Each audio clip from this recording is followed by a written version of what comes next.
Embarking on the journey of recovery through the 12 steps of Narcotics Anonymous, as outlined in the A Guiding Light workbook, begins with a crucial first step: admitting powerlessness over addiction and acknowledging that life has become unmanageable.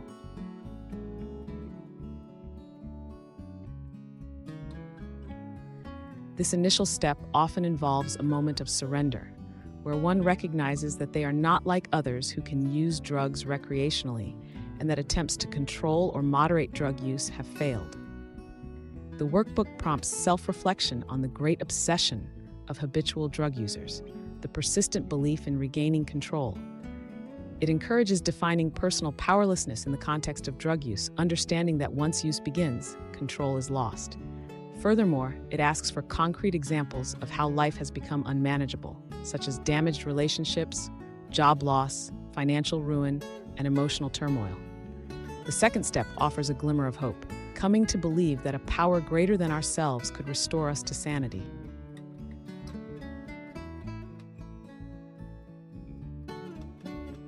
This step fills the void left after admitting powerlessness. The workbook encourages defining insanity as it relates to drug use, often characterized by repeating destructive behaviors with the expectation of different outcomes. Examples of how life has become insane might include lying, engaging in risky behaviors, and rationalizing irrational actions. The step explores how a higher power can help restore sanity by providing strength, guidance, and clarity. Examples include gaining clarity in decision-making, strength to resist temptation, healing relationships, and finding emotional stability.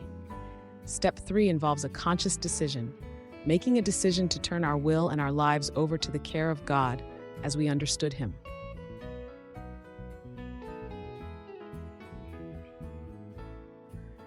This step encourages reflection on one's understanding of God, perhaps as a loving and compassionate presence. It prompts the question of whether this understanding includes a loving and caring God, fostering hope for change. The crucial aspect of this step is the willingness to turn one's will and life over to this care, acknowledging the failure of self-control.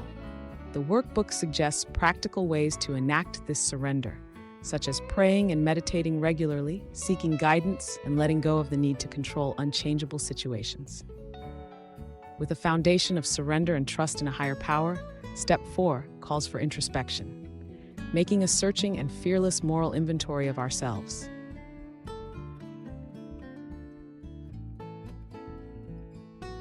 This step requires honesty and a willingness to look deeply within, acknowledging both positive and negative aspects of one's character. The workbook provides a framework for this process, asking for a definition of searching and fearless, and prompting the creation of lists of positive moral character traits and negative moral character traits.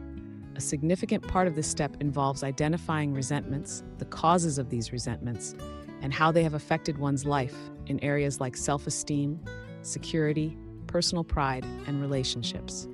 Step 5 marks a significant act of confession and release, admitting to God, to ourselves, and to another human being the exact nature of our wrongs.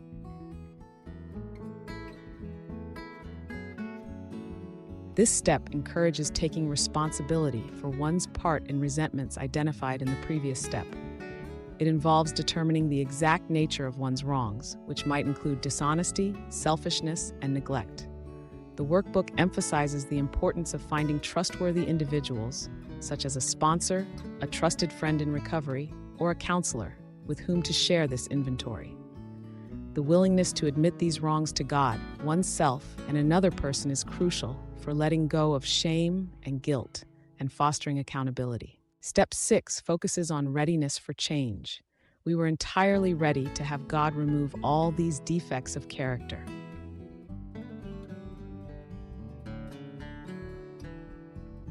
This step builds upon the self-awareness gained in Step 4, prompting a review of the defects of character discovered.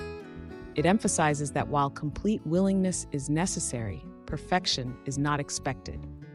The core of this step is the genuine readiness to allow a higher power to remove these flaws that contribute to the cycle of addiction and pain. Step 7 is a humble request. We humbly asked Him to remove our shortcomings.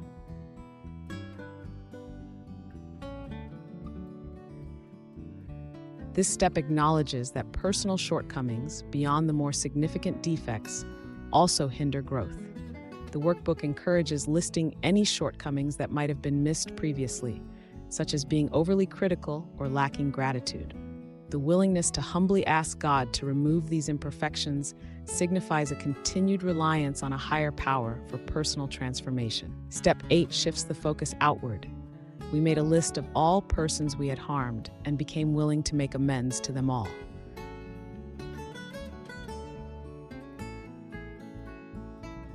This step marks the beginning of repairing relationships damaged by addiction. The workbook guides the creation of a list of individuals harmed, specifying the nature of the harm caused in various relationships, including family, friends, co-workers, employers, romantic partners, and oneself. The crucial element of this step is developing the willingness to make amends to each person on the list. Step 9 involves action. We made direct amends to such people wherever possible, except when to do so would injure them or others.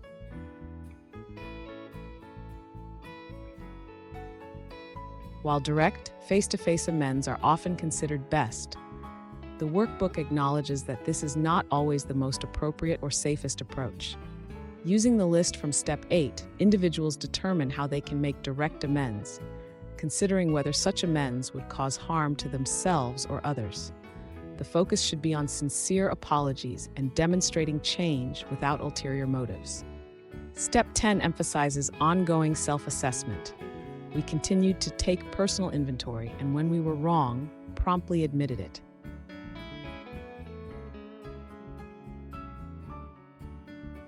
This step promotes daily self-reflection, encouraging individuals to identify instances where they were wrong. The personal freedom gained through the previous steps allows for a more honest evaluation of one's actions and their impact.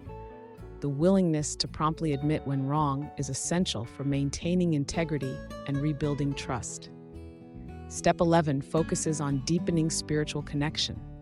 We sought through prayer and meditation to improve our conscious contact with God as we understood Him, praying only for knowledge of His will for us and the power to carry that out.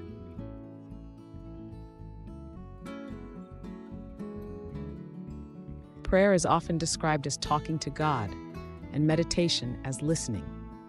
This step involves building a relationship with a higher power through dialogue, seeking knowledge of God's will and the strength to follow it.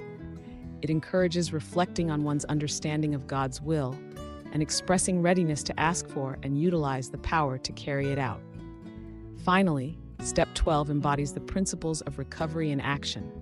Having had a spiritual awakening as the result of these steps, we tried to carry this message to addicts and to practice these principles in all our affairs.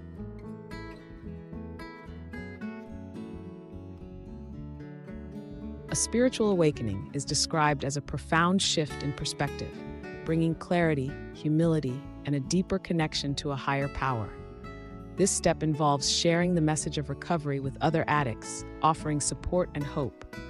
It also emphasizes practicing the principles learned throughout the steps, such as honesty, humility, and kindness in all aspects of life. This journey through the 12 steps, as illuminated by the A Guiding Light workbook, offers a path towards healing and lasting sobriety. To delve deeper into this transformative process and for further guidance, please visit agl911.com. You can also purchase your own copy of this invaluable resource on Amazon to support your journey and the journeys of others seeking recovery from addiction.